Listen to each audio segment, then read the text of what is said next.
welcome. This is Haske Tv News. My name is Very Cletus. Thank you for joining us.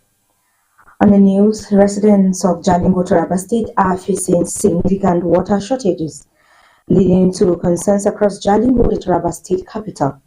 In a bid to understand the root causes, Haske Television visited the Taraba State Water Supply Sewerage Corporation, Tawasco, for an official response. The report.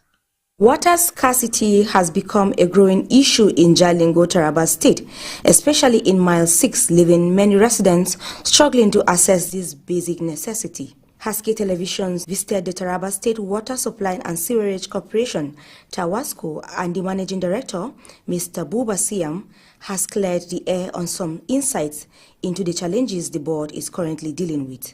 We are all aware of the national grid collapse. National power grid collapse, and we are also aware of the fact that our operations is heavily dependent on energy, and our source of energy, we have two sources of energy. One is the dependence on public electricity supply from YEDC, and then the second one is the alternative of using diesel-driven generators to generate power for running of our machines and equipment. In addition to these power supply challenges, Mr. Siam pointed out that the state's water reservoirs, which have been in use since the tenure of former Governor Julie Nyame, are undergoing much-needed maintenance and repairs. This ongoing work is contributing to the disruptions in water supply. There has been a reason, another challenge that we have we've been managing. That is the state of our reservoir in the roadblock. It is made of metal, steel member, which has been there for many years.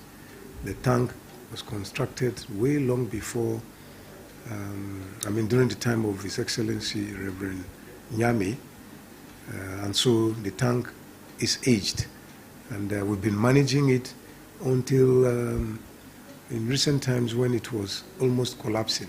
Despite the ongoing challenges, Mr. Siam remained hopeful that the situation will improve once repairs are completed and power supply stabilizes. In the meantime, residents are urged to be patient as the state works to address these critical issues. Very Cletus, Haske TV News. As the dry season draws near, farmers are ramping up their preparations, calling on the government to step in and support them during what is expected to be a challenging farming period. Haske TV takes a look at the level of preparedness among farmers and their expectations for the upcoming dry season.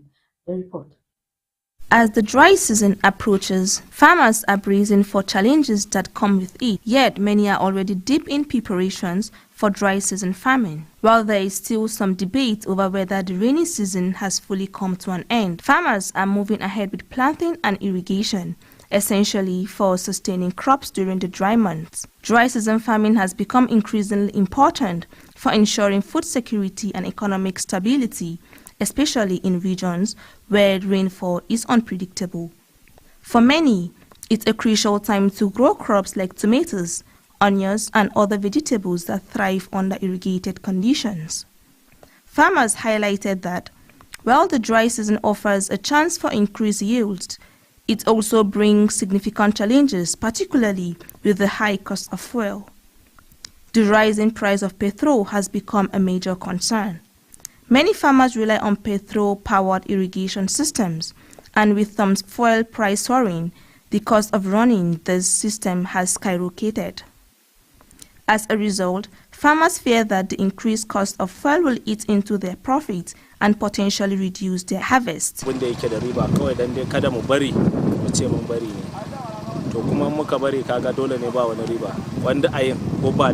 Farmers emphasize the importance of dry season farming, particularly in ensuring food security and steady income throughout the year. Farida Haq, Haske TV News. The federal government has begun discussions with 7 states to advance Project 774, an initiative to enhance digital connectivity in Nigeria. Project 774, launched earlier this year, aims to connect all 774 local government secretariats to the internet, addressing digital access issues nationwide. Minister of Communications and Digital Economy Bosanti Jani revealed that officials from Sokoto, Borno, Ogun, Kogi, Imo, Zamfara, and Kwara attended a strategic meeting to assess the project's first phase investment. He said the leadership at the state and local government level is critical and to the successful implementation of the project 774, and they are committed to driving digital transformation.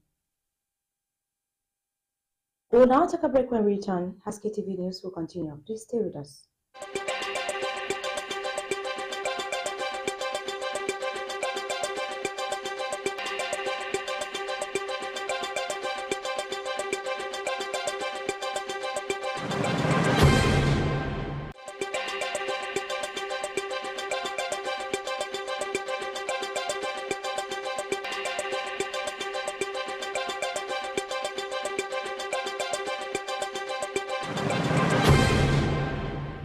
Welcome back. If you're just joining us, this is still Haske TV News with Berry Cletus, and now the news continues.